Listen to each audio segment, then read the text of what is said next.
Márcio, realmente então o retiro mudou a tua vida. Quer dizer, aconteceu com você mais ou menos o que aconteceu comigo. Eu também precisava retomar a minha vida, o meu relacionamento com o sexo oposto. Quando eu me converti com 18 para 19 anos, essa realmente era uma das maiores barreiras também na minha vida. Coincidentemente, né, a gente fez um caminho.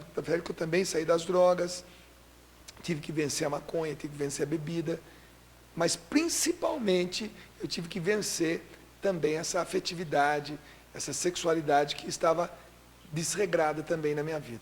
E realmente os retiros foram me ajudando muito, porque ali também eu fui conhecendo pessoas, novas amizades, e eu fui descobrindo, né, o valor, a alegria da vida da castidade.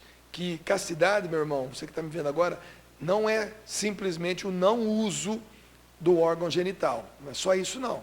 Tá? A castidade é muito ampla. Castidade é amizade. Castidade é relacionamentos novos. É novas oportunidades. Visão nova de relacionamentos. A visão nova do sexo oposto. Descobrir de fato a mulher, a mãe, a irmã, a namorada, a amiga, a irmã de comunidade. Viver a castidade significa experimentar realmente novas amizades, amizades profundas. É lindo isso. E isso me parece, então, que foi a grande guinada da tua vida. Como é que foi o retiro e após o retiro? Terminou o retiro, então, na segunda-feira eu procurei, 10 dias depois, melhor dizendo, eu procurei essa menina e fui falar do amor de Deus para ela. Porque eu estava sentindo aquilo muito forte dentro de mim. Ela falou, acho que vai virar padre, ou senão você vai virar um pastor. Não deu bola. Mas aquilo foi muito intenso, Dunga, dentro de mim. E então, assim, rapidamente, eu parei com a fornicação. Parei de ficar com as meninas, de querer o sexo. Mas eu tinha, assim, dentro das minhas memórias, muitas recordações de vídeos pornográficos, revistas pornográficas, filmes. E então, a fornicação, o adultério, não é fácil vencer. Mas Deus concedeu essa graça por primeiro, e eu consegui. Foi o primeiro passo para viver o PHN. Tinha essas lembranças que me levavam à masturbação. Eu sonhava à noite com aqueles filmes, com as relações que eu tinha, e acordava, né, prontinho para me masturbar. Às vezes, quando ia tomar banho, no banho, em silêncio, né? Então, eu era jovem, tinha energia, homem, né, não nego isso, tinha vontade, mas eu já não queria mais como antes. Agora eu queria fazer a vontade de Deus. Então, imediatamente eu comecei a procurar as meninas que eu ficava, que eu tinha me relacionado, e ia evangelizar elas. Elas não deram muita bola. Nesse caminho, nesse processo, um amigo chamado Gilberto, que fez esse retiro comigo, ele já tinha um pouquinho mais de caminhada, e ele já conhecia a Canção Nova. E ele começou a falar da Canção Nova e de você, do programa PHN, do Dunga. E eu achava que era o Dunga da seleção brasileira. A princípio todo mundo pensa isso. Mas um grande abraço para o Dunga, né? Ex-jogador da seleção brasileira, ex-técnico da seleção brasileira, que é uma pessoa maravilhosa, viu? Um ser humano fantástico. Dunga, não te conheço pessoalmente, mas conheço pessoas que te conhecem e falam muito bem de você. Tá? Um grande abraço para você, Dunga. Tá bom? Então, ele falou, olha, sintoniza a Canção Nova pela parabólica. E eu comecei a assistir o PHN. E nos programas, você falando da santidade, da castidade, e eu estava lendo a Bíblia também, incentivado pela Canção Nova, tinha aprendido com o livrinho do Monsenhor Jonas, que era padre, a Bíblia no meu dia a dia, e nós sabemos, né, Dunga, que nós somos extremistas, no bom sentido. Quando nós estamos no pecado, nós procuramos ir fundo no pecado. Ou quando estamos fazendo uma coisa, queremos fazer ela bem feita. Então, no pecado da masturbação, da pornografia, do sexo, eu queria fazer bem feito. A partir desse retiro, eu também quis me entregar a Deus de forma intensa. Então, comecei a ler a Bíblia. Porque antes eu ficava noites inteiras assistindo filmes, lendo revista. Passei a ler a Bíblia. E descobri na Bíblia, depois você reforçou num programa, uma palavrinha interessante chamada poluição noturna. Então, na minha luta contra a masturbação, comecei a viver esse processo. Não sabia muito bem o que era, procurei o meu pároco, o padre Sebastião Pereira. E destaco aqui também que o sacramento da reconciliação é muito importante nesse processo do PHN. Ele foi me ouvindo, sempre concedendo a absolvição dos pecados e dizendo que era um processo, que não era para eu querer vencer isso de forma instantânea. E eu fui acolhendo as orientações do sacerdote, as orientações que você passava no programa. No ano de 2002, na virada, no dia 31, pouquinho antes de virar o ano, eu fui rezar. E falei assim para Deus, porque eu tinha ouvido você falar no programa. Olha, Senhor, eu quero fazer a tua vontade. E se eu ficar com a menina, eu não estou aguentando. Eu vou para cima de novo. Então eu vou oferecer esse ano de 2003, não vou ficar com nenhuma menina. Eu peço que o Senhor cure o meu coração, enche o meu coração de amor, para que eu possa amar as mulheres de um jeito que elas merecem. Foi uma experiência muito interessante, porque começaram a aparecer cantadas, as meninas parece que piscavam, e eu naquele propósito. Interessante que chegou em dezembro de 2003, na virada para 2004, eu fui rezar de novo, eu gostei da experiência. E eu não me senti preparado. E eu falei, Senhor, eu te ofereço mais um ano. E fiz isso também no outro ano, 3 anos. E Deus foi curando o meu coração, foi me enchendo de amor. Você ficou 3 anos sem ter nenhum tipo de relacionamento afetivo, amoroso, digamos assim, com nenhuma menina. Só amizade. E foi muito bom esses 3 anos, porque daí eu pude olhar para as mulheres de um jeito diferente. Olhar para elas com valor de mulher, a beleza que é a mulher, a dignidade, o respeito. Nesse percurso, eu fui me entregando a Deus, lendo a palavra, lendo documentos, lendo livros sobre sexualidade, afetividade. Foi acontecendo transformações dentro de mim. E então, eu me envolvi com a evangelização. Estava sendo catequista do Crisma e dando testemunho em retiros para jovens. Esse processo foi acontecendo de forma tão intensa que quando chegou dezembro do 3º ano, eu não falei para Deus, o próximo ano eu não vou ficar com ninguém, mas eu nem lembrei.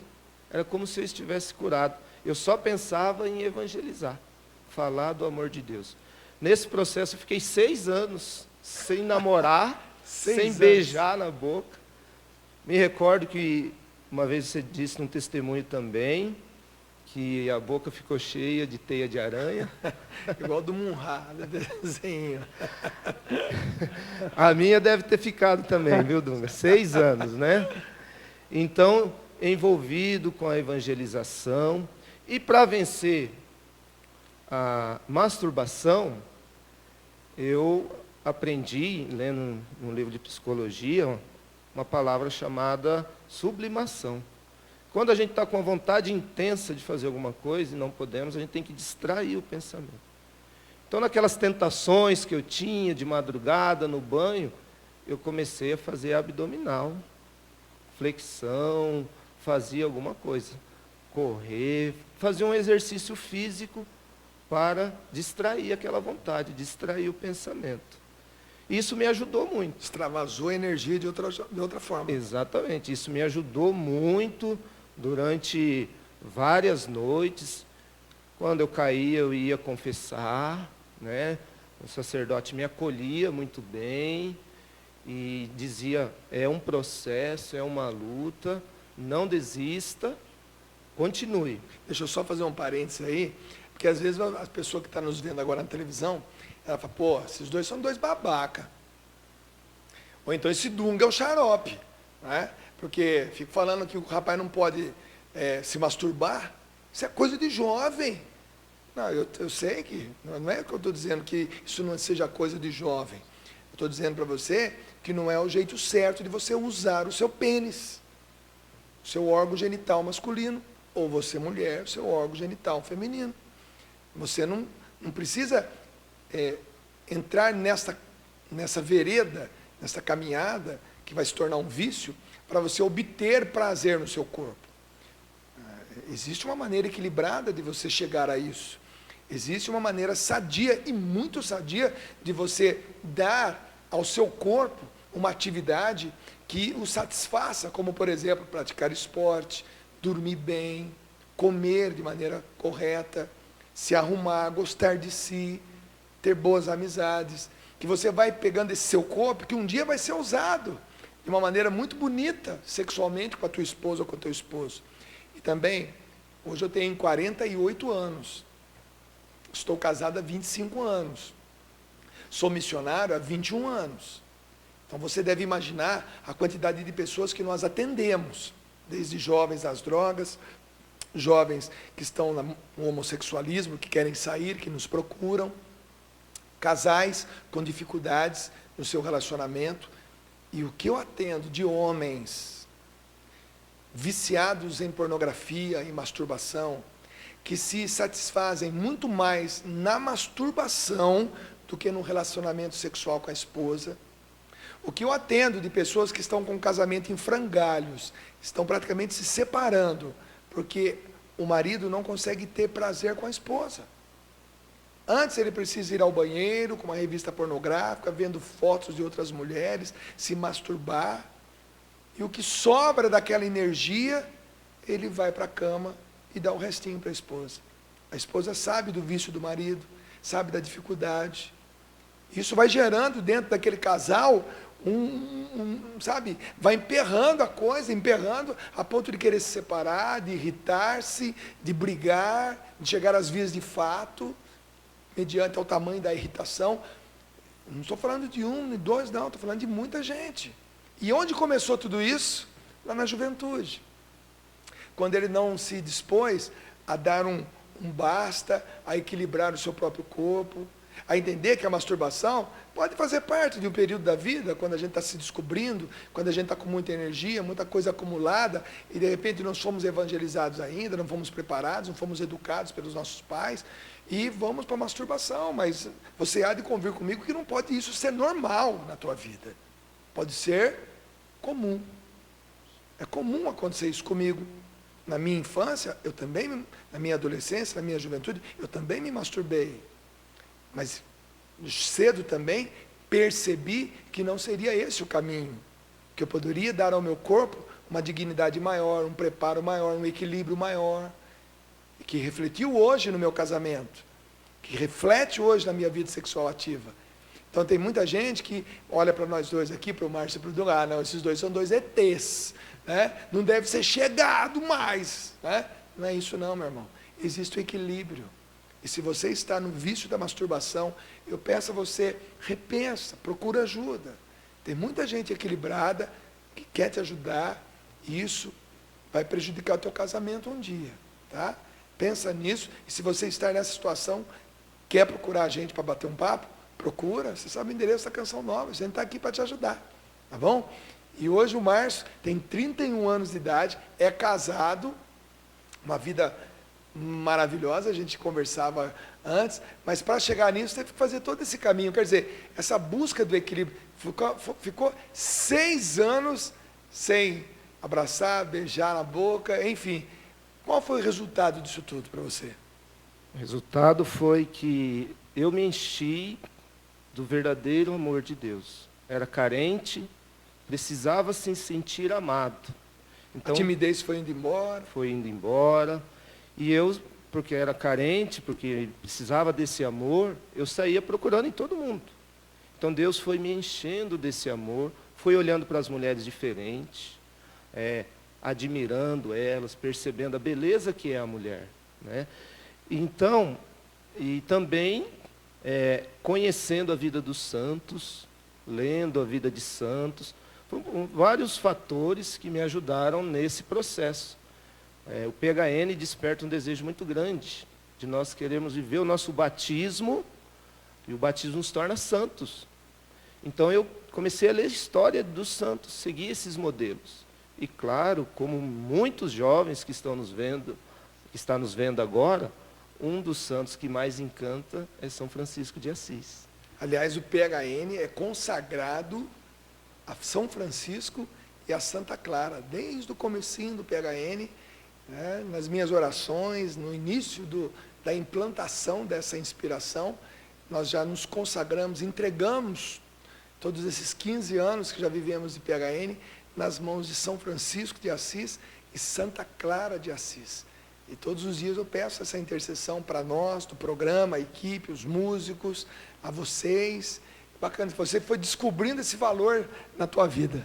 Isso, fui lendo histórias de santo, li a história de São Francisco, vi o desejo que ele tinha de santidade e eu falei, eu também quero. E numa das lutas de São Francisco, ele se lançou num espinheiro. E Deus acolheu aquela atitude dele, transformou o espinheiro numa rosa, né? E eu achei aquilo uma atitude de quem realmente quer viver a santidade. Admirei demais aquilo, muitas vezes ficava pensando sobre isso. Voltando no meu processo para vencer a masturbação, para encontrar o equilíbrio afetivo, numa noite eu tinha vários sonhos, não conseguia dormir, era intenso, lembranças. Então eu tinha aprendido a fazer abdominal e não passava, Dunga. Não passava e aquilo estava intenso. E eu me lembrei de São Francisco, que ele não tinha desistido. Eu não tinha um espinheiro em casa.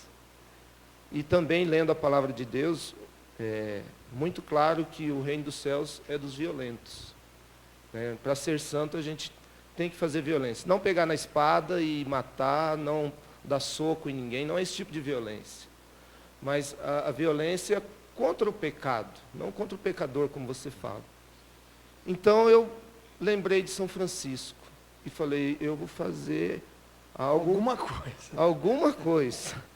Levantei, era 2h15 da manhã. Meus pais estavam dormindo, eu não tinha um espinheiro em casa. Olhei para a cozinha, o que eu vejo? Um pote de pimenta do reino. Peguei aquele pote, joguei dentro da cueca. Não faça isso em casa, meu irmão. Não faça. Lucão, calma, Lucão. Não faça isso. Era a pimenta do reino de Deus, sabia, Dunga? Ah, é? Aquilo queimou, mas desviou a atenção. Eu fiquei com medo. Lógico. Fiquei com medo, começou a queimar. Eu fiquei com medo, pensei que tinha feito algo, machuquei, né? E joguei água e aquilo começou a queimar, passou à vontade e eu fiquei com medo de ter prejudicado. Por alguns dias ficou ardendo ali, mas o que mudou dentro de mim, eu sentia Deus falando assim, Márcio, realmente você está querendo vencer o pecado e eu vou te conceder uma graça. Então, para mim, é aquela atitude que eu não recomendo para ninguém, não recomendo para o jovem que está nessa luta hoje. Aquela atitude trouxe para mim, assim, graça. Eu consegui ir vencendo aquilo. Era como se Deus olhasse, porque durante muitas noites eu ajoelhava e pedia para Deus a graça de não pecar. Muitas noites em orações, eu não queria, ser escravo de nenhuma lembrança.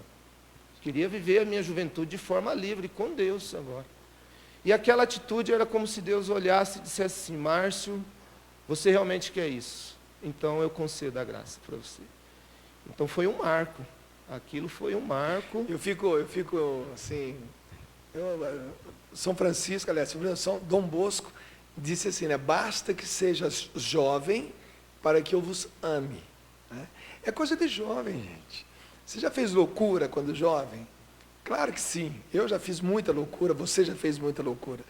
E muitas vezes, quando nós entramos na caminhada com Deus, nós fazemos também loucuras, como essa, de jogar pimenta do reino no coitado, Não faça isso, é claro. Mas foi uma atitude do Márcio, atitude de um jovem. Olha, injetar uma agulha na sua veia cheia de cocaína é loucura. Fumar um cigarro de maconha é loucura. Tomar um chá de qualquer coisa para ficar muito louco é loucura. Ir para uma sessão de bacanal é loucura. Quando nós, ainda jovens, nos convertemos, voltamos a nossa atenção para Deus, nós também fazemos loucuras. Essas loucuras são cabíveis nessa época, quando nós ainda somos jovens. Mas é interessante que hoje, ao narrar isso, eu tenho certeza que o Márcio hoje narra até com bom humor, e eu também posso narrar algumas loucuras que eu também fiz para tentar dominar aquela fera incontrolável dentro de nós. Muitas vezes, o homem velho que insiste em ressuscitar, a gente tem que fazer um enterro todo dia praticamente. Todo dia a gente tem que ir lá no caixão, olhar lá o Dunga, eis aqui o Dunga velho, está morto. Todo dia a gente tem que enterrar o homem velho, para que o homem novo realmente continuará a existir. Mas é uma sã loucura própria de jovem. Acho bacana isso. E Deus lá em cima olha uma situação como essa e fala assim, eu vou dar a graça que ele está precisando. Talvez hoje você, não essa, mas talvez você precise fazer também uma sã loucura na tua vida para romper. Eu encerro esse bloco dizendo de novo, se você não tem coragem de mandar Deus embora da tua vida, e que bom que você não tem essa coragem, então, meu irmão, convida ele para entrar. Vamos ver o que vai acontecer?